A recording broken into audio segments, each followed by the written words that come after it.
son las hemólisis microhepáticas.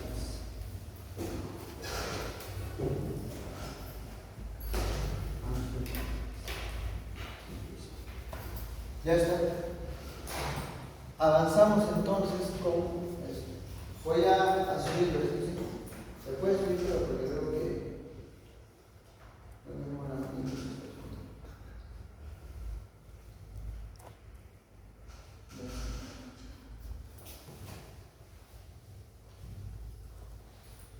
Bueno, hasta ahí entonces ya estamos con bioquímica, ya hemos visto la parte de histología también, la parte de fisiología también un poco, y lo que es la parte de embriología.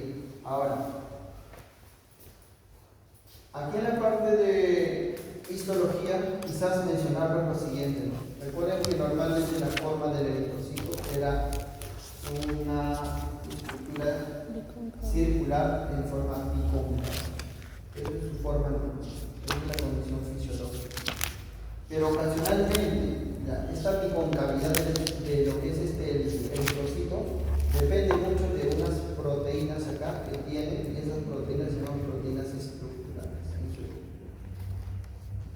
Esas proteínas estructurales, sobre todo, dos proteínas fundamentales. Espectrina. Uno se llama espectrina. Y el panda 3. El otro es anquilina. Ahí tienes espectrina, anquilina. Obviamente que esto tiene pues actina, bastante actina, ¿ya? Que adhiere, ¿no? El citoesqueleto a lo que viene a ser su membrana. Y con estas proteínas intactas, básicamente esto mantiene la forma, o sea, la forma bicóncava. La forma bicóncava depende de esas proteínas. ¿Qué pasaría si esto de acá estuviera deficiente? La deficiencia de estos chicos va a conducir a que el eritrocito pierda su forma y se vuelva redondo, circular, totalmente circular. Ya no hay biconcavidad. Y esto es lo que se conoce como esferocitosis hereditaria. Como una esferocitosis. Es un esferocito. Entonces, en este caso, ¿cuál es el problema? Aquí hay una membranopatía. A esto sería membranopatía. Y en esta membranopatía, el hecho de que este eritrocito sea redondo, ¿a qué conlleva? Conlleva que si esto pasara por un vaso sanguíneo y entra a esto que se llama el vaso, ¿qué va a pasar cuando llegan los sinusoides? No se va a poder adaptar, adherir al sinusoide, y en cuanto entre, se rompe. Y esto genera entonces acá hemólisis. Esto es una hemólisis. ¿Intravascular o extravascular? No, extra. En el vaso, no es Extra. acá, extravascular. Listo, chicos. Es una hemólisis. ¿Listo? Y con ello, ¿qué implica? Cuanto más hemólisis, más grande el vaso. Entonces, en alguien que tiene esferocitosis, una de las características fundamentales es que el vaso está muy activo. El vaso es el que destruye porque estos eritrocitos tienen esa forma redonda. ¿Ya? ¿Ya está? Ahí entonces tendrían a esto que tiene relación con su membrana, el otro que tenía relación con sus enzimas, ¿ya? El otro que tenía relación con el endotelio vascular, etc. Ya está. Elementos fundamentales en cuanto a lo que viene a ser, ¿ya? Como parte de la bioquímica acá, los locos, chicos, en cuanto a lo que vienen a ser los componentes que tiene este glóbulo rojo. Este glóbulo rojo está formado por 4 cadenas de hemoglobina, ¿cierto? Hemoglobina. Y estas hemoglobinas, a la vez que tienen, bueno, está formado, ¿por qué está formado? Básicamente hemos dicho, por fierro, ¿cierto? Fierro que forma el grupo M, va a aportar a la formación del grupo M, y la globina que va a aportar, pues, ¿no?, al componente proteico. Y en conjunto, M más globina forman las 4 cadenas de hemoglobina, que normalmente son 2 alfas y 2 betas en la hemoglobina que tenemos todos nosotros. ¿Ya? 2 alfas, 2 betas, así es que ahí está. hemoglobina se alterara como tal, quizás dentro de esto aparece esta hemoglobina que se conoce como la hemoglobina S, eso ya no. Hay variantes, hay hemoglobinopatías. Entonces, si aparece hemoglobina S, ¿frente a qué estamos? Frente a la drepanocitosis.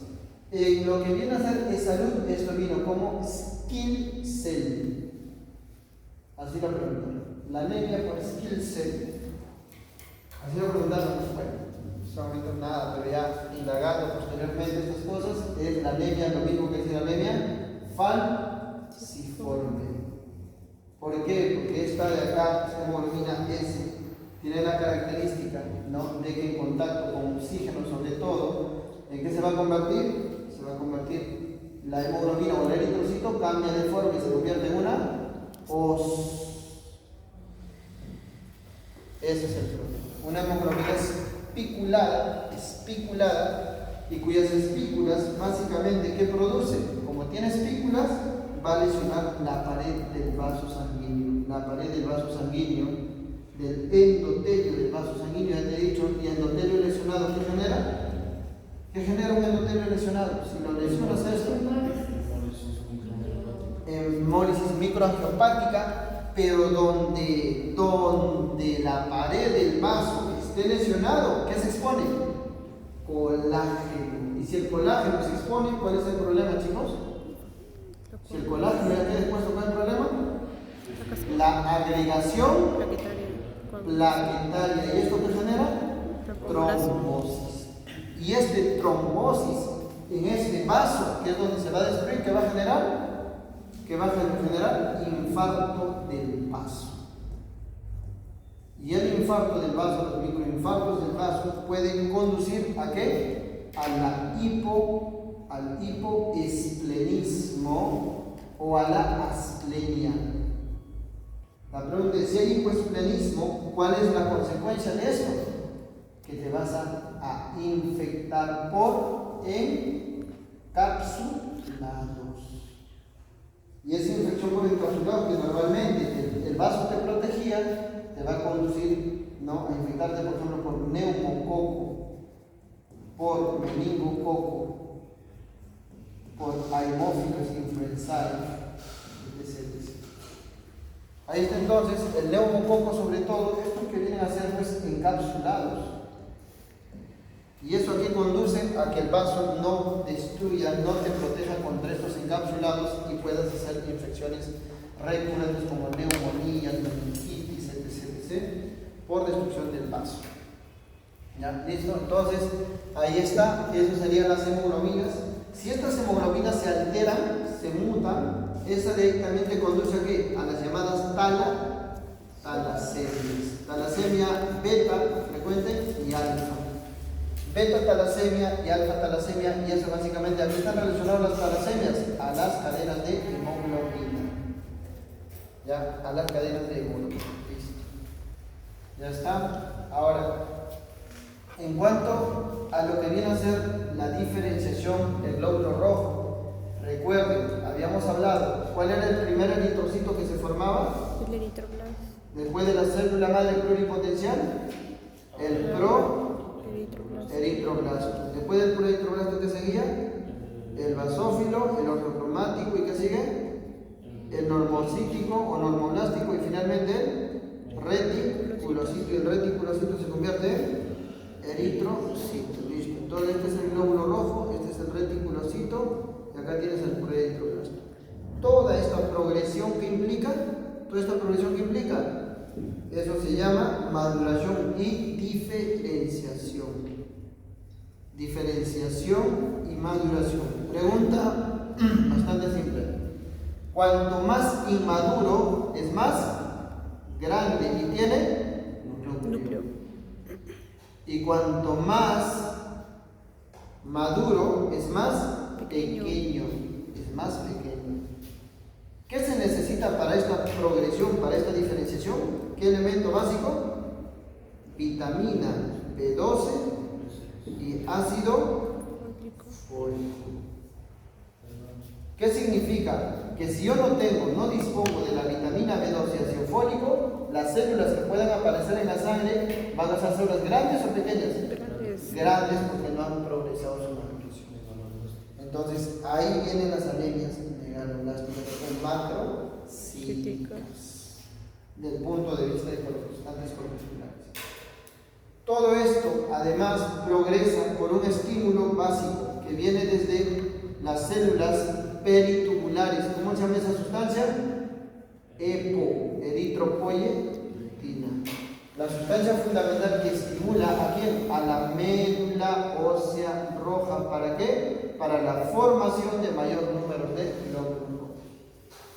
Chicos, entonces ahí está. El EPO es necesario. O sea, si no tengo EPO, ¿hago anemia o no? Sí. ¿Quiénes no tienen EPO? ¿Qué pacientes? Pacientes renales crónicos. Renales crónicos terminales. ¿Estadio? ¿Qué estadio? 4, 5, ya la anemia es establecida. En ese contexto, entonces, no hay eritropoyetina. Y si no hay eritropoyetina, ¿qué tienen que hacer en esos pacientes renales que dializan? Administrarlo eritropoyetina tras las sesiones de hemodiálisis. Porque básicamente van a ser anemia. Para esos pacientes, básicamente, chicos, van a ser anemia. ¿Ya? ¿Listo? Entonces, ahí estamos con el EPO. El EPO, su principal estímulo, ¿quién es? La hipoxemia. Eso, chicos, la hipoxemia es el principal estímulo para que las células peritubulares, células epiteliales peritubulares, puedan formar eritropoyetina. ¿Dónde se forma la eritropoyetina? En el riñón. Por eso es que al lesionar el parénquima renal se pierden estas células también, que son las células del epitelio peritubular, y que básicamente con eso baja la eritropoyetina y vas a hacer anemia por enfermedades crónicas renales. ¿Qué falla entonces el renal crónico? El estímulo, no el problema inicial. Es más el estímulo de inicio. En este caso es la eritropoyetina. Una consulta. Dentro de anemias por enfermedades crónicas hay ciertas características. Hay algunos que hacen anemias normocíticas y hay otros que hacen anemias macrocíticas. ¿Cómo puedo diferenciar? O sea, ¿en qué patologías terminales pueden encontrar macrocíticas y en qué normocíticas? Normocíticas, básicamente. A ver, macrocíticas me dices. Sí, es que las anemias por enfermedades crónicas tienen esta incidencia, que puede hacer anemias normocíticas o también pueden hacer anemias macrocíticas. No, pero no sería más microcíticas, porque las enfermedades crónicas, una de las cosas que te produce viene a ser disminución e incremento de lo que es la actividad de la epsilina. Y cuando te produce la actividad de epsilina, el problema es que no absorbes hierro bien. Y entonces, finalmente, esas enfermedades crónicas terminan haciendo anemia ferropénica y hacen microcitosis. En cambio, estas de acá que son netamente por baja de EPO, hacen normocitosis y normocrónica. Pero también en contextos iniciales de algunas enfermedades como cardíacas, renales, hepáticas, también cursan con lo que viene a ser normocitosis y normocrónica. ¿Ya? Pero los renales, sobre todo, los normocrónicos, y lo que es hepático, por ejemplo, ¿ya? Eso es por baja sobre todo de epsilina, no hay regulación de epsilina, o, disculpen, hepático, claro, baja de epsilina, no regula tanto lo que es epsilina, en ese contexto, pues el normocítico, normocrónico, porque no tiene tanto que ver con lo que es eritropoyetina. Pero si es un problema más renal, entonces en este caso, la deficiencia es más eritropoyetina. ¿Ya? Ahora, si es cardíaco y todo eso, entonces ¿qué haces? Subes también lo que es epsilina. Y subiendo epsilina, uno de los problemas es que bajas fierro, y con fierro, básicamente lo que vas a hacer es ferro. Eso fue una pregunta recientada, chicos, hace poquito. En el último resultado vino esa pregunta. Decía una enfermedad crónica y cuál era el problema. ¿Por qué había ferropenia? Y la ferropenia en las enfermedades crónicas y sobre todo enfermedades inflamatorias, crónicas inflamatorias, es que aumenta epsilina. Y aumentando epsilina, ¿cuál es el mecanismo de acción de la epsilina, chicos? Es disminuir la absorción de hierro. Entonces, si aumentas epsilina, inhibes la absorción de hierro, ¿qué haces? Ferropenia. Y si haces ferropenia, haces microcitosis. Entonces, eso es un problema. ¿Sí? Entonces, fue una pregunta hace poquito de resultados. Ahora, el otro detalle en las enfermedades crónicas, ¿cuál es? Es que en las enfermedades inflamatorias, sobre todo, recuerden, chicos, a ver, reactantes de fase aguda. Díganme los reactantes de fase aguda que conocen. Lactato. ¿Ah? La Procalcitonina, ya puede ser uno. ¿Qué más? El lactato PCR2, ¿qué más? lactato deshidrógeno. LDH. No tanto. Lactato deshidrógeno. Tienes ahí PCR, procalcitonina, tienes BCG, volumen de sedimentación glomerular, pero algo muy relacionado a esto es la ferritina.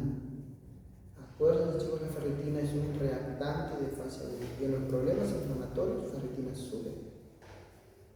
Y ahora, supuestamente ferritina, ¿qué te indica en un paciente o en una persona en cuestiones fisiológicas? Depósito de hierro. Que si está bien el de la ferritina, hablamos de que hay niveles de hierro aparentemente bien. Pero si por un cuadro inflamatorio sube tanto la ferritina, eso no necesariamente obedece a niveles adecuados de fierro, ¿se entiende? Más es como una reactante de fase aguda. Entonces, ahí tienes que poner más diferenciales. ¿Ya? Entonces pasamos, puedo subir esto, ¿no? Ahora nos pasamos al síndrome anémico, ¿ya? Vamos a pasar al síndrome anémico. ¿Ah? Pero es que de eso se trata en ese seminario. Ay, En doctor. ese seminario para hacer todo lo que se puede. Que tratamos de pasarlo una vez abajo, chicos. La idea es repasarlo así para poder entender lo que es la clínica, la serie y todo eso. ¿Ya? Bueno, hablamos por acá entonces un poquito de lo que es serie. Y en general, para todo este cuadro existe el llamado síndrome anémico. Primero que